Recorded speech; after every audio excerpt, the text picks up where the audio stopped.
The question posed was that for the female, is tying the hair on the head like a camel's hump, is it prohibited only in prayers or it is prohibited always?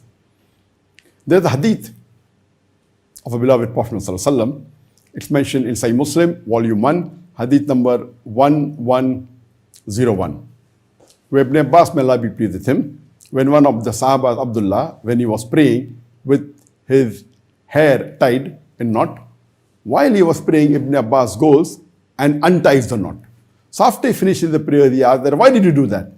So Ibn Abbas, may Allah be pleased with him, replies that the Prophet said, a person who prays with his hair tied is praying like his hands are tied.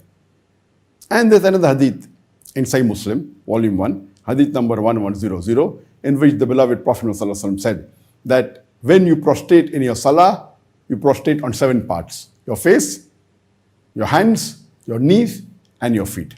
So based on this hadith, but natural, this hadith is specifically referring to the men, that when men pray, they should not tie their hair in knots or in braids.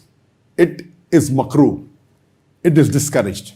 But this hadith is particularly only for the men and not for the female.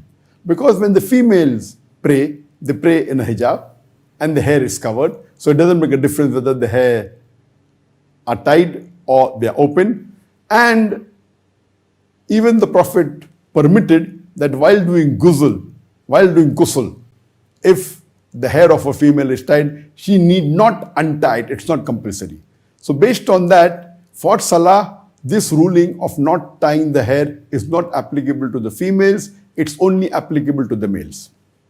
Now coming to your question regarding, can women tie their hair like a camel's hump on the head?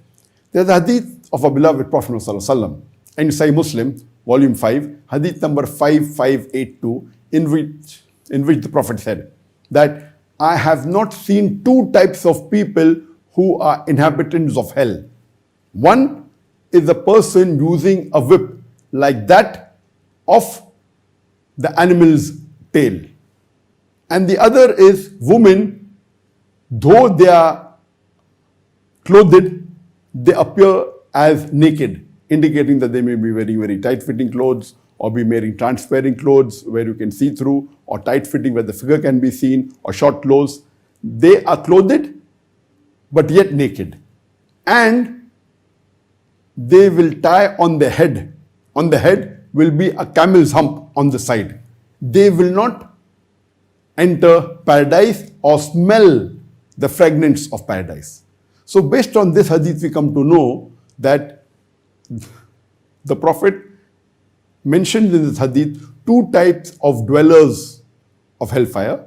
One is those who will have a whip like that of the tail of the animal. And the other is talking about women who would be clothed yet naked, and they will have a hump on the head. And today when you see, there are in certain countries, like you go to Gulf countries, there are women in the abaya, you see that on the head, you see a hump, just like a camel's hump. So these are signs of those people who will not enter paradise. So a woman, in prayer, it makes no difference, it is permitted. But when she goes out, and even though she is wearing her abaya or a hijab, she should not have a hump. She should not tie her hair in such a way that it appears like a hump of a camel over her head. This is prohibited. And neither should she wear clothes which look that though she's wearing clothes, she's naked, referring to clothes which are very tight-fitting, or clothes which are transparent or translucent, or clothes which don't cover the body. So women, generally when they go out, they should not tie their hair in such a way that appears like a camel's hump. But in prayers, there is no restriction, it's permitted. Hope that answers the question.